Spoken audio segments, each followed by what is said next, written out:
ತಂದೆ ತಾಯಿಗಳು ವಿದ್ಯಾವಂತರಲ್ಲದೆ ಅಂದ್ರೂ ಪ್ರತಿಭೆಯಿಂದ ಮೇಲೆ ಬಂದು ನಮ್ಮ ಗ್ರಾಮೀಣ ಪ್ರದೇಶ ಜನರು ಯುವಜನರಿಗೆ ಮತ್ತು ಆಲ್ ಇಂಡಿಯಾ ಸಂಸ್ಥೆ ಕರ್ನಾಟಕದ ಜನರ ಹೆಚ್ಚೆಚ್ಚು ಅವರಿಗೆ ತರಬೇತಿ ಕೊಟ್ಟು ಮಾಡಬೇಕಂತೇಳಿ ಅವರು ಡಾಕ್ಟರ್ ಶ್ರೀಕಂಠೇಗೌಡರು ನಮ್ಮ IAS ಆಫೀಸರು ಶ್ರೀನಿವಾಸ್ ಈ ಟೀಮೆಲ್ಲ ಸೇರಿ ಯುವಕರಿಗೆ ಒಂದು ಉತ್ತೇಜನ ಪ್ರೋತ್ಸಾಹ ಕೊಟ್ಟು ಅವರಿಗೆ ಆತ್ಮಸ್ಥೈರ್ಯ ತುಂಬಿ ಕಾಂಪಿಟೇಟಿವ್ ಎಕ್ಸಾಮಲ್ಲಿ UPS ಎಕ್ಸಾಮಲ್ಲಿ ಸ್ಪರ್ಧಾತ್ಮಕ ಪರೀಕ್ಷೆಗಳಲ್ಲಿ ಕ್ವಶನ್ ತಯಾರು ಮಾಡಿ ಅವರಲ್ಲಿ ಆತ್ಮಸ್ಥೈರ್ಯ ತುಂಬಿ ನಾಲ್ಕೇ ವರ್ಷಕ್ಕೆ ಜಯಿಸುವಂಥ ಎಲ್ಲ ಮಾರ್ಗೋಪಾಯಗಳನ್ನು ಅವ್ರು ಹೇಳ್ಕೊಟ್ಟಿದ್ದಾರೆ.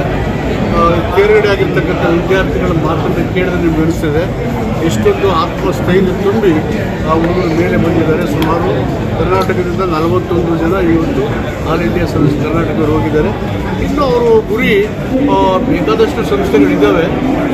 ಈ ಟೀಮು ಕಮಿಟೆಡ್ ಟೀಮು ಹೆಚ್ಚಿನ ಯುವಕರಿಗೆ ಆಲ್ ಇಂಡಿಯಾ ಸರ್ವಿಸಲ್ಲಿ ಭಾಗವಹಿಸಿ ತೇರ್ಗಡೆಯಾಗಿ ರಾಜ್ಯ ಮತ್ತು ದೇಶ ಸೇವೆ ಮಾಡಲಿಕ್ಕೆ ಅನುವು ಮಾಡ್ತಕ್ಕಂಥ ಕೆಲಸದಲ್ಲಿ ಅವರು ತಮ್ಮ ತೊಡಗಿಸ್ಕೊಂಡಿದ್ದಾರೆ. ಉತ್ತಮ ಕೆಲಸ ಮಾಡ್ತಿದ್ದಾರೆ. ಅವ್ರಿಗೆ ಅಭಿನಂದನೆ. ತೇರ್ಗಡೆ ಆದವರಿಗೆ ಒಳ್ಳೆಯದಾಗಲಿ, ಮುಂದಿನ ದೇಶದ ಸೇವೆ ಮಾಡಲಿ ಅಂತ ಅವರಿಗೆ ಶುಭ ಕೋರ್ತೀನಿ. UPSCಯಿಂದ ಒಂದು ರ್ಯಾಂಕ್ ಪಡೆದ ಅಭ್ಯರ್ಥಿಗಳಿಗೆ ಇವತ್ತು ನಾವೊಂದು ವಿಶಿಷ್ಟವಾದ ಅಭಿನಂದನಾ ಸಮಾರಂಭ ಇಟ್ಕೊಂಡಿದ್ದೀವಿ. ಇದರಲ್ಲಿ ಕರ್ನಾಟಕದಲ್ಲಿ ಸುಮಾರು 41 ಮಕ್ಕಳು ತೇರ್ಗಡೆ ಆಗಿದ್ದಾರೆ. ಅದರಲ್ಲಿ 23 ರ್ಯಾಂಕ್ಗಳು ನಮ್ಮ ಇನ್ಸ್ಟಿಟ್ಯೂಟಿಂದ ಲಭಿಸಿದೆ. ಅವರು ಭಾಳ ಅವರ ಪರಿಶ್ರಮಕ್ಕೆ ಮತ್ತು ಅವರಿಗೆ ಒಂದು ಉತ್ತಮವಾದ ಉಜ್ವಲ ಭವಿಷ್ಯ ಆಗಲಿ ಅನ್ನೊಂದು ಹಾರೈಸೋದಕ್ಕೆ ಇವತ್ತೊಂದು ಅಭಿನಂದನಾ ಸಮಾರಂಭ ಇಟ್ಕೊಂಡಿದ್ದೇವೆ. ತುಂಬ ಯಶಸ್ವಿಯಾಗಿ ನಡೀತು.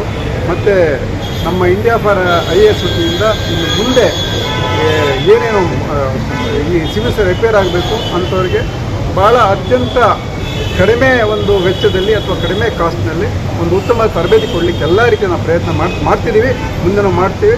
ಮತ್ತು ಜೊತೆಗೆ ಬೆಂಗಳೂರು, ಗುಲ್ಬರ್ಗ, ದಾವಣಗೆರೆ ಕೂಡ ಸ್ಕಾಲರ್ಶಿಪ್ ಟೆಸ್ಟ್ ಮಾಡಿ ಬಡ ಮಕ್ಕಳು ಕೂಡ ಒಂದಷ್ಟು ಅವರಿಗೆ 50% ದುಡ್ಡು ಅಥವಾ ದುಡ್ಡಿಲ್ಲದಂತ ಕೂಡ ನಾವೊಂದು. So totally how many students sir? 2024ರಲ್ಲಿ ನಮ್ಮ ಕರ್ನಾಟಕದ 41 ಜನ ಉತ್ತೀರ್ಣರಾಗಿದ್ದಾರೆ. ಅದರಲ್ಲಿ 23 ಜನ ನಮ್ಮ ಇಂಡಿಯಾ ಫಾರ್ ರಿಜಿಸ್ಟ್ರೇಷನ್ ತರಬೇತಿ ಪಡ್ತಾರೆ. ಏಕೆಂದರೆ ಇಲ್ಲಿ UPSCಯಲ್ಲಿ ಯಾವಾಗಲೂ ಕೂಡ ಉತ್ತೀರ್ಣರಾಗಲು 80% ಅಂಡ್ ಅಬೌವ್ ಗ್ರಾಮೀಣ ಭಾಗದವರಾಗಿರ್ತಾರೆ. ಯಾಕೆಂದರೆ ಅದರಲ್ಲಿ ಕಠಿಣವಾದ ಪರಿಶ್ರಮ ಇರುತ್ತೆ. ಆ ಪರಿಶ್ರಮ ಪಡೋದೇ ನಮ್ಮ ಒಂದು ಹಳ್ಳಿಯ ಜನ.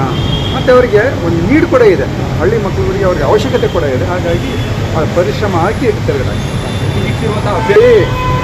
ನಿಮ್ಮ ಪ್ರತಿಯೊಬ್ಬರಲ್ಲೂ ಕೂಡ IAS ಮಾಡೋ ಒಂದು ಶಕ್ತಿ ಇದೆ. ಖಂಡಿತ ನೀವು ಮನಸ್ಸು ಮಾಡಬೇಕು, ಕಠಿಣ ಪರಿಶ್ರಮ ಹಾಕಬೇಕು, ಒಂದು ಒಳ್ಳೆ ಕಡೆ ಒಂದು ಮಾರ್ಗದರ್ಶನ ಪಡಿಬೇಕು. ಇಷ್ಟು ಕೊಟ್ಟರೆ, ಇಷ್ಟು ಮಾಡಿದ್ರೆ ಖಂಡಿತ ನೀವೆಲ್ಲರೂ ಕೂಡ IAS ಆಗೋ ಅರ್ಹತೆ ಇದೆ. ಖಂಡಿತ ತೆರಗಡೆ ಆಗ್ತೀರಾ. ಯಾವುದೇ ರೀತಿ ನೀವು ಎದುಗೊಂದು ಬೇಡಿ ಅಂತ ಹೇಳ್ತೀನಿ. ಮತ್ತು ಯಾರು ಆಗಲೇ ಪರೀಕ್ಷೆಯಲ್ಲಿ ಅತಿಯಾರಾಗಿ ಅಥವಾ ರ್ಯಾಂಕ್ ಸಿಕ್ಕಿದ್ರು ಅವರು ಕೂಡ ನೀವು ಧೃತಿಗೆಡಬೇಡಿ, ನಿರಾಶರಾಗಬೇಡಿ. ನಿಮಗೂ ಸಹ ಮುಂದೆ ಒಂದು ಒಳ್ಳೆಯ ಅವಕಾಶ ಇದೆ. Failures of the pillars of success. ಖಂಡಿತ ನಿಮ್ಗೆ ಸಕ್ಸಸ್ ಆಗೋ ಚಾನ್ಸಸ್.